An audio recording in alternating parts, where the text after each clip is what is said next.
আমাদের কিছু কিছু চিকিৎসক যে অফিস টাইমের মধ্যে বাইরে যান, আমি কিন্তু এটা কিছুতেই সহ্য করব না। এটা যেই হোক নাই হোক, আমি এর বিরুদ্ধে অবশ্যই তাদের বিরুদ্ধে অ্যাকশন নিব। আরেকটা কথা আমি সবসময় বলি, ভুল চিকিৎসা বলতে কোনো জিনিস কিছু নাই। ভুল চিকিৎসা বলার অধিকার আমাদের কারো নাই। আমরা কথায় কথায় দেখি ভুল চিকিৎসা বলে ডাক্তারদের উপরে আক্রমণ হয়। এখানে সাংবাদিক ভাই বোনেরা আছেন, আমি আপনাদের উদ্দেশ্যে বলি, ভুল চিকিৎসা বলার একমাত্র অধিকার বাংলাদেশ মেডিকেল ডেন্টাল কাউন্সিলের। একটা যদি কোনো চিকিৎসায় কোনো গাফিলতি হয়, তাদের কাছে কমপ্লেন করা, এবং আমার জানা মতে বাংলাদেশ মেডিকেল ডেন্টাল কাউন্সিল কয়েকজনের ভুল চিকিৎসার জন্য শাস্তিও দেওয়া হয়েছে। সুতরাং পট করে আমি ভুল চিকিৎসা বলে দিব, তাতে কিন্তু হয় না। হ্যাঁ, চিকিৎসা অবহেলার কথা বলতে পারেন, সেই চিকিৎসার অবহেলার জন্য নিশ্চয়ই আমি দেখব, অবশ্যই দেখব। আমি সারা দেশ ঘুরে বেড়াচ্ছি, আমি প্রত্যেক জায়গায় আমার নবীন চিকিৎসকদের উদ্দেশ্যে কথা বলি। আমি সবসময় তাদেরকে একটা কথাই বলি যে দেখো, তোমরা দেশের ভবিষ্যৎ।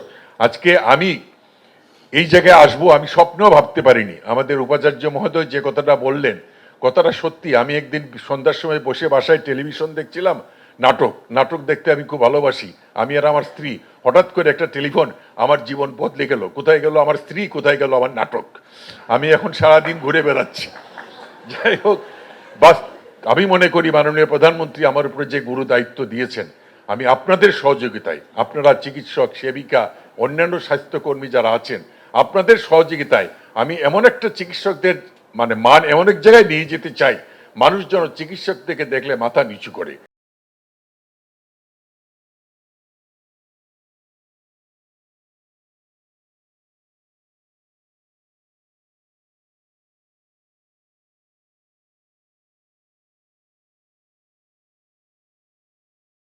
মাননীয় প্রধানমন্ত্রী সবসময় বলেন যে আমরা আমরা চিকিৎসকরা রিসার্চ করে না, কিন্তু আমি গতকাল আমার বাসায় একজন চিকিৎসক আসছিল, চক্ষু বিশেষজ্ঞ। আমি খুবই খুশি হলাম যে তারা গ্লোকোমার উপরে সারা দেশব্যাপী একটা রিসার্চ করছে। এইটা অত্যন্ত প্রশংসনীয় একটা উদ্যোগ। আমি অত্যন্ত ব্যস্ত, তারপরেও আমি তাদেরকে সময় দিয়েছি যে না, এই কাজটাই উৎসাহিত করা উচিত। যে আমার চিকিৎসকরা কত ভালো কাজ করে। কিছুদিন আগে সিভিল সার্জন পঞ্চগড়, সেখানে 5টা ওটি যেখানে বন্ধ ছিল 5 বছর ধরে, সেটা চালু করছে। আমি তাকে ডেকে নিয়ে এসে ধন্যবাদ দিয়েছি, আমি তাকে সার্টিফিকেট দিয়েছি। ভালো কাজ করলে অবশ্যই আমরা পুরস্কৃত করব। যাই হোক, আজকে এই বিশ্ববিদ্যালয়ের এই 27তম বিশ্ববিদ্যালয় দিবস, বঙ্গবন্ধু বিশ্ববিদ্যালয় যখন শুরু হয়েছিল, আমার এখনো মনে আছে তখনকার পরিস্থিতি। আর এখন আজকে বঙ্গবন্ধু, আমি কিছুদিন আগে আমি একটা কথা বলি, আমি ভুটানে গিয়েছিলাম একটা টিম নিয়ে, মেডিকেল টিম নিয়ে, বঙ্গবন্ধু প্লাস্টিক সার্জারি ক্যাম্প করার জন্য। এই ক্যাম্পটা করার উদ্দেশ্য আমার একটাই ছিল যে সবসময় দেখা যায় বিদেশ থেকে মানুষ এসে এই দেশে ক্যাম্প করে, কিন্তু বাংলাদেশ থেকে কোনো চিকিৎসক দল নিয়ে বাইরে কাজ করা, এটা সহজে দেখা যায় না। আমি তো এই মাননীয় প্রধানমন্ত্রীকে যখন বললাম, উনি খুব খুশি হয়ে বললেন যাও। তখন দেখলাম একটা অনুষ্ঠানে ভুটানের ডাক্তাররা এই বঙ্গবন্ধু মেডিকেল বিশ্ববিদ্যালয়ের খুব হাই প্রশংসা করতেছিল। তারা বলছিল যে আমরা স্যার ওখান থেকে পাশ করছি, আমরা আজকে এখানে কাজ করছি। তখন কিন্তু আমি মন্ত্রী না, কিন্তু তারপরেও আমার গর্বে আমার বুকটা ভরে উঠছিল।